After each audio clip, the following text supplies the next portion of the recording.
बिल्कुल अमित, वहां से आप लोगों की लाइव कवरेज हमारे दर्शक देख रहे हैं और स्टूडियो से बड़ी खबर मैं दर्शकों को बता दूं। दरअसल प्रधानमंत्री नरेंद्र मोदी भारत मंडपम पहुंच चुके हैं और सुबह 9:20 से मंडपम में मेहमानों के पहुंचने के सिलसिले की भी शुरुआत होगी। पीएम मोदी सभी राष्ट्राध्यक्षों का स्वागत करेंगे और इसीलिए सबसे पहले वो मंडपम पहुंच चुके हैं। 9:20 से 10:20 तक मेहमानों के मंडपम पहुंचने का सिलसिला जारी रहेगा और 10:30 बजे से पहले सेशन की शुरुआत होगी, जिसमें अलग अलग देशों के राष्ट्राध्यक्ष, जो भी डिग्निटरीज अलग अलग देशों से वहां आए हैं, वो शिरकत करेंगे, वो शामिल होंगे।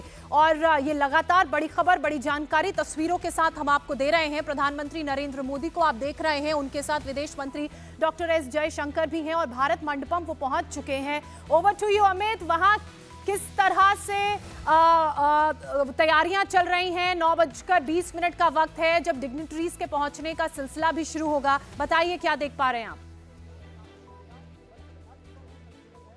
बिल्कुल, देखिए हमने आपको यहाँ से अभी एरियल व्यू दिखाया है पूरे भारत मंडपम का। पवन, हम अब चलते हैं, क्योंकि हम धीरे धीरे बताएंगे कि यहाँ पर बाकी जो फैसिलिटीज कैसे हैं और नीचे से जाकर हम दिखाएंगे कि भारत मंडपम के कितने करीब हम जा सकते हैं। बिल्कुल, सबसे बड़ी बात यह है कि अक्सर आपने सुना हो कि भारत प्रोजेक्ट कर रहा है कि भारत कैसे इस इवेंट के जरिए भारत विश्व के सामने रख रहा है। आपको जरा नेशनल मीडिया सेंटर दिखाते हैं और बताते हैं कि किस तरीके से, जैसे अमित पालित कह रहे थे कितने हजार लोगों के बैठने की क्षमता है, 7,000 लोग, लेकिन आपको बता दें कि आप को जानकर हैरानी होगी कि इस इवेंट को कवर करने के लिए 3,500 से ज्यादा ग्लोबल मीडिया पर्संस यहां पहुंचे हैं। 20 अलग अलग देशों के मीडिया पर्संस यहां हैं। मेरी सहयोगी लक्ष्मी और अमित पालित से भी मैं कहूंगा कि मेरे साथ आए और चलें।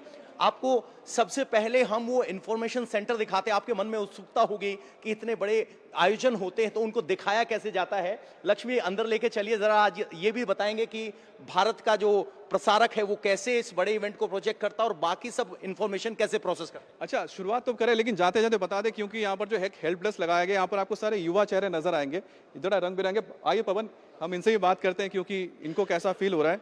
आप लोग सभी स्टूडेंट्स हैं यहाँ पर जो अभी है ना? आपका नाम क्या है? खुदा। खुदा, खुदा, आप कहाँ से हैं? कश्मीर से आप आई हैं। तो ये जो मौका आपको मिला, कैसा फील तो होता है कि G20 जैसे फोरम पे आप आई हैं? मुझे लगता है कि शायद आप लोग यहाँ पर कुछ वक्त के लिए आए होंगे, जुड़े होंगे।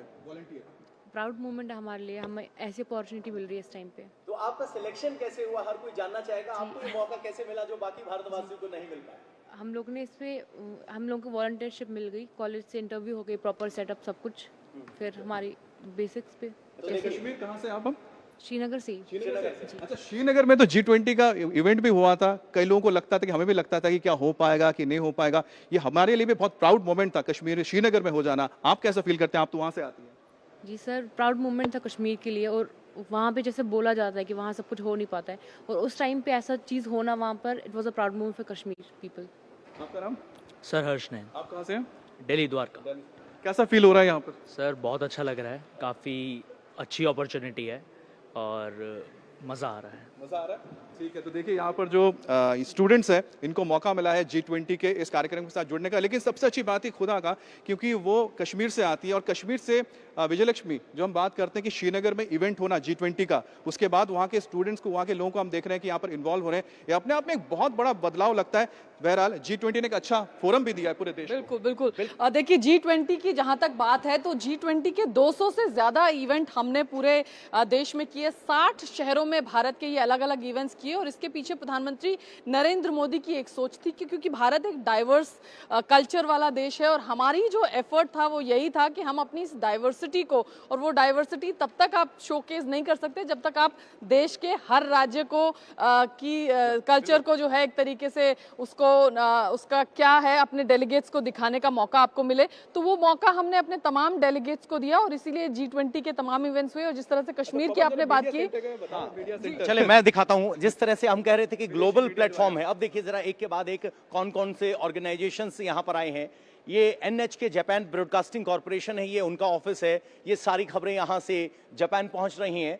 आगे अगर आप देखेंगे, मैं कैमरामैन को कहूंगा अंदर जूम ना करें क्योंकि उनका प्राइवेट स्पेस हो सकता है। ब्राजीलियन टीवी ग्लोबो यहां पर मौजूद है। एक के बाद एक कैबिन बनाए गए हैं, यहां से इंफॉर्मेशन प्रोसेस होकर आगे बढ़ रही है। यहां अगर आगे आप जाएंगे तो CNN का न्यूज नेटवर्क का ऑफिस आपको दिखाई देगा। इसके अलावा ये डॉयचे वेले है जर्मनी से, अगर आप यहां देखेंगे तो ये ग्लोबल इंफॉर्मेशन प्रोसेसिंग यहाँ हो रही है और ये भारत की कोशिश ये रही थी, जैसे लक्ष्मी ने बताया, कि G20 समिट को एक शहर या राजधानी तक सीमित ना रखा जाए और यही हम कर पाने में कामयाब हैं। बिल्कुल। साथ ही हम थोड़ा सा आगे आते हैं। आगे बढ़ते हुए आपको बता दें कि इस वक्त 20 हमारे जो मेहमान हैं उनकी तस्वीरें भी हम दिखा रहे हैं। तो आप आगे आइए, क्योंकि हमने लिखा है यहाँ पर, देखिए, भारत, इंडिया, वसुधैव कुटुंबकम, one earth, one family, one future. और हमारे जो 20 मेहमान हैं जो अलग अलग देशों से आए हैं, जो बाइडन है, एमैनुअल मैक्रों हैं, इसके अलावा ऋषि सुनक है, ओलाफ शॉल्स हैं, फूमियो किशिदा हैं, एंथनी अल्बनीज हैं, जस्टिन ट्रूडो हैं। तो इसी तरह से जो एक के बाद एक जो हमारे तमाम मेहमान आए हैं, प्रिंस सलमान हैं, सऊदी के जो मोहम्मद बिन सलमान हैं। तो इसी तरह से जो 20 हमारे मेहमान हैं उनकी तस्वीरें हम दिखा रहे हैं, उनका स्वागत भी हो रहा है। लेकिन जो साथ में आपको मीडिया सेंटर हम इसलिए बता रहे हैं क्योंकि इसका एक्सपीरियंस समझना होगा कि भारत ने कितने बड़े स्केल पर ग्लोबल स्केल पर यहाँ पर मीडिया को मोटिवेट किया है। तो हमारे जो मेहमान, देखिए, आपको हम तस्वीरें दिखा रहे हैं इस वक्त। मोहम्मद बिन सलमान, सऊदी के जो प्रिंस हैं, उनका स्वागत किया जा रहा है। और यहाँ पर भी हम आपको तस्वीरें दिखा सकते हैं। मीडिया सेंटर पर लाइव प्रसारण हो रहा है इस वक्त और इनका स्वागत किया गया। और यहाँ पर हम देख सकते हैं कि और मोहम्मद बिन सलमान 3 दिन के दौरे पर आए हैं और भारत और सऊदी अरब के बीच जो रिश्ते हैं वो बहुत ज़बरदस्त तरीके से आप कह सकते हैं कि आगे बढ़ रहे हैं। ज़बरदस्त इसलिए क्योंकि, और सऊदी के साथ जो भारत के रिश्ते क्यों हमें हो जाते हैं, क्योंकि सऊदी अरेबिया भारत में बड़े पैमाने पर इन्वेस्टमेंट कर रहा है। यूएई, सऊदी अरेबिया और भारत, ये 3 एक ऐसे मुल्क हैं जिन्होंने आपस में मिडिल ईस्ट से लेकर भारत के अंदर खास तौर पे फ्यूल हो, यानी कि भारत अगर उनसे फ्यूल को लेकर, एनर्जी को लेकर अपने ज़रूरतें पूरे कर रहा है, उसी तरह से सऊदी और यूएई जो है और खासतौर पर सऊदी अरबिया है, वो भारत के साथ अपने बिजनेस टाइप्स को बढ़ाना चाहता है। और जो फूड सिक्योरिटी है उसको लेकर भी भारत के साथ उसके बहुत ज़बरदस्त, आप कह सकते हैं कि उम्मीदें उसको नज़र आती हैं और भारत ने अकोमोडेट भी किया है। श्रीनगर की हम जिक्र कर रहे हैं, कश्मीर में यूएई और सऊदी अरबिया इन्वेस्टमेंट कर रहे हैं। वो काफ़ी ज़्यादा वहाँ पर उत्सुक है कि वहाँ पर वो इन्वेस्टमेंट करें। तो कुल मिलाकर इस वक्त जो सऊदी अरबिया के लिए ज़रूरी है वो है अपने पारंपरिक जो उसकी इंडस्ट्री है, यानी कि तेल से अलग कहाँ जा सकते हैं, चाहे वो टेक्नोलॉजी की बात करते हैं, इंफ्रास्ट्रक्चर की बात करते हैं, इन सभी क्षेत्र में खास तौर पे जो आपका टेक्निकल है या फिर हम कह सकते हैं जो फाइनेंसिंग सेक्टर में भारत जिस तरह से डिजिटल पेमेंट की ओर बढ़ता जा रहा है, ये कुछ ऐसे क्षेत्र हैं जहां पर सऊदी अरबिया भारत के साथ अपने रिश्ते को बेहतर करना चाहिए। स्पेस साइंस में और एक जिक्र करना चाहता हूं, स्पेस साइंस में भी सऊदी अरबिया भारत के साथ हाथ मिलाना चाहता है, जिस तरह से यूएई कर सकता है, क्योंकि यूएई और सऊदी अरबिया बहुत ही करीबी 2 देश हैं, उनके आपस के रिश्ते बहुत मजबूत हैं। उसी तरह से यूएई और भारत के बहुत अच्छे रिश्ते हैं और इसी रिश्ते को मद्देनजर रखते हुए भारत और यूएई ने सऊदी अरबिया के साथ भी अपने रिश्तों को भारत ने खासतौर पर आगे बढ़ाया है। और मोहम्मद बिन सलमान और प्रधानमंत्री मोदी की जितनी भी बार भी बातचीत हुई है, बायलैटरल टॉक्स हुए हैं, उसमें भी भारत और सऊदी अरबिया के बीच, जिसका मैं जिक्र कर रहा था, खास तौर पे आईटी, टेक्नोलॉजी और साथ ही टेलीकम्युनिकेशंस, स्पेस साइंस, इन सब क्षेत्रों में, मेडिकल के क्षेत्र में आपको मानना पड़ेगा कि भारत सऊदी अरबिया का एक बहुत बड़ा पार्टनर है। वहाँ पर मेडिकल फैसिलिटीज़ हो, साथ ही यहाँ पर जो हम बात करते हैं पैरामेडिकल जो स्टाफ है, ये सभी चीज़ें भारत सऊदी अरबिया की मदद करता है, वहाँ भेजता है। और हमारे साथ विजयलक्ष्मी हैं। विजयलक्ष्मी, बात बताइए, जैसा मैं जिक्र कर रहा था, अभी एक एक करके जो मेहमान आ रहे हैं, सऊदी अरबिया हो, यूएई हो, ये भारत के 2 ऐसे पार्टनर हैं जिनके साथ भारत ने जो अपने कहते हैं ना ऊर्जा स्रोत जो है उसको भी सिक्योर किया है और साथ ही साथ उसने इस पूरे मामले में जो फूड सिक्योरिटी है इन दोनों देशों को दी है और वो चाहते हैं कि भारत में आके एग्रीकल्चर में इन्वेस्ट करें और कर भी रहे हैं। बिल्कुल, देखिए, एग्रीकल्चर एक ऐसा बड़ा सेक्टर है अमित, जिसमें भारत में दुनिया के तमाम मुल्क जो हैं एग्रीकल्चर के सेक्टर में भारत में आना चाहते हैं, लेकिन भारत की भी अपनी कुछ कंपल्शंस हैं। इसके हिसाब से ही जो सारी नेगोशिएशंस हैं वो भारतीय टीम तमाम बाकी मुल्कों से कर रही होगी। बहरहाल यूएई के जो प्रिंस हैं वो अभी थोड़ी देर पहले यहाँ पर पहुँचे हैं और आज जो है, जिस तरीके से हम बात भी कर रहे थे कि बायलैटरल मीटिंग्स आज होने वाली हैं, यूके के साथ बायलैटरल मीटिंग है, उसमें वीज़ा का इशू है, उसके अलावा तमाम और इश्यूज हैं, जिस तरह से प्रो खालिस्तानी कुछ सेंटिमेंट पीछे हमने देखा यूके में, देखना होगा, ये तमाम चीज़ें वहाँ पर आती हैं, उसको लेकर के कोई डिस्कशन होता है नहीं होता है। वीज़ा का इशू, क्योंकि लिबरल वीज़ा पॉलिसी यूके से भारत चाहता है, उसको लेकर के जब मुलाकात होगी यूके से उस पर बातचीत होती है या नहीं होती है। इसके अलावा इटली, जापान और जर्मनी, इनसे भी इन 4 मुल्कों से आज बायलैटरल मुलाकात होगी। बहरहाल मीडिया सेंटर में है, पिछली बार इंडोनेशिया में भी G20 का समिट जो है वो मैंने कवर किया था। और यहाँ पर अगर हम दिखाएं तो बहुत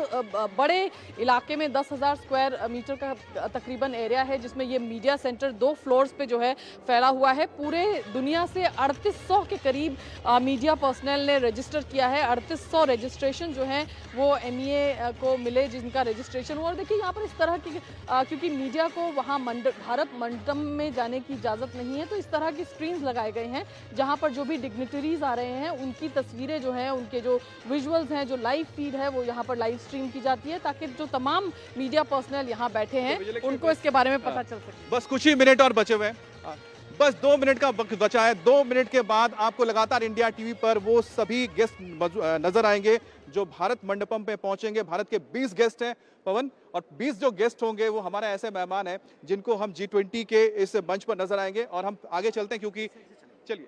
तो देखिए, सबसे बड़ी बात यह है कि इतने बड़े इवेंट को एग्जीक्यूट करने के लिए जो इंफ्रास्ट्रक्चर चाहिए वो यहाँ है। हम आपको दिखाते हैं। आपके मन में एक उत्सुकता होगी कि एक ग्लोबल इवेंट जब होता है तो उसकी इंफॉर्मेशन कैसे प्रोसेस होती है। आज हम आपको वो MCR मास्टर कंट्रोल रूम दिखाएंगे जहां सारी फीड आ रही है और वो उसी फीड का प्रोडक्शन पूरे वर्ल्ड ओवर डिस्ट्रीब्यूशन किया जा रहा है। अगर हम यहाँ जाएंगे आगे तो ये हमारा प्रसार भारती है।